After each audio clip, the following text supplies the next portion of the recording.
حضرت حکیم علمہ قدس اللہ تعالی سرہ نے فرمایا کہ نور ایمان کو کامل کرنے کا طریقہ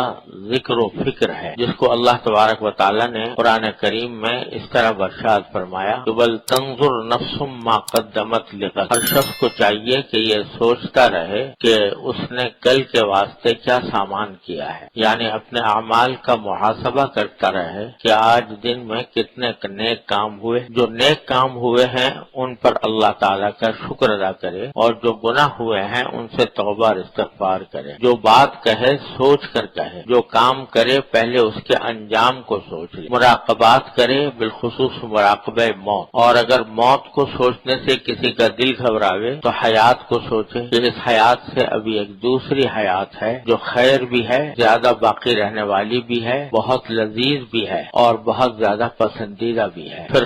یہ خیال کرے کہ یہ چیزیں جب ملیں گی جب میں خدا کے حکموں کی پابندی کروں گا، اس سے رغبت پیدا ہوگی اور اعمال صالحہ سرزد ہوں گے۔ تو حضرت نے فرمایا کہ نور ایمان کو مکمل کرنے کا طریقہ ذکر و فکر ہے،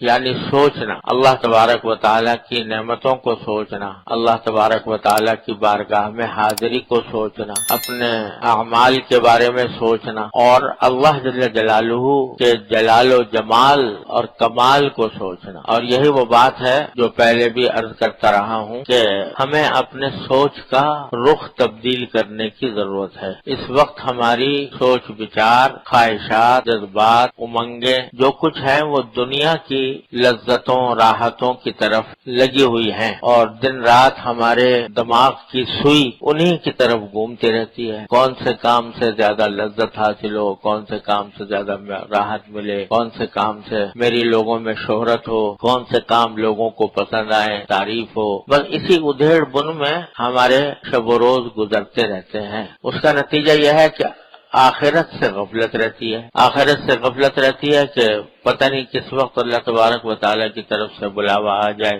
اور اس وقت کیا حال ہوگا اس کا خیال بہت شاذ و نادر لوگوں کو آتا ہے۔ سوچ کا رخ بدلنا، اس کو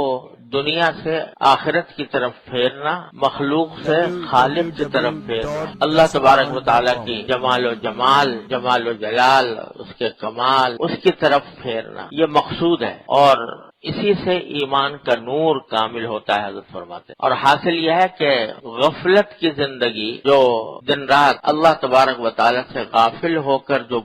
زندگی گزر رہی ہے، اس کو اللہ تبارک و تعالیٰ کے ذکر و فکر سے آباد کیا جائے۔ اور کہنے کو تو میں نے کہہ دیا اور سن بھی لیا، لیکن اس پر عمل جو ہے وہ اپنی سوچ کے رخ بدلنے کا عمل یہ مسلسل مشق چاہتا ہے، ایک دن میں حاصل نہیں ہوتا کہ پہلے ہی دن آدمی کی سوچ ساری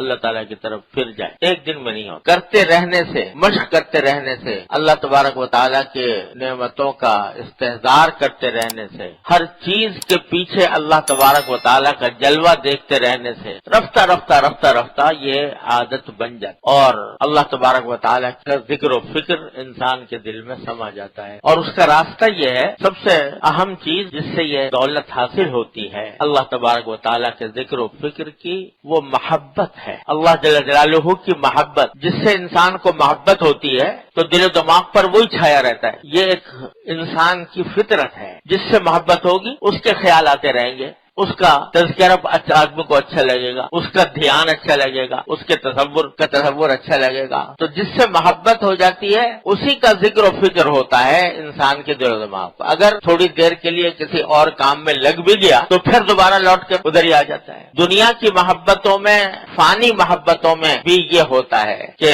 دل دماغ کے اوپر وہی تصور چھایا رہتا ہے جس سے انسان محبت کرتا ہے، جس کی انسان کے دل میں خواہش ہوتی ہے وہ دل و دماغ پر چھائی رہتی ہے۔ اگر اللہ تبارک و تعالی ہماری اس محبت کا رخ اپنی طرف عطا فرما دے، ان سے محبت ہو جائے، اللہ تعالیٰ اپنے فضل و کرم سے ہم سب کو عطا فرما، وہ محبت عطا ہو جائے تو پھر دھیان بھی انہی کا رہے گا، تصور بھی انہی کا رہے گا، سوچ بھی انہی کے متعلق ہوگی، تذکرہ بھی اسی کا ہوگا۔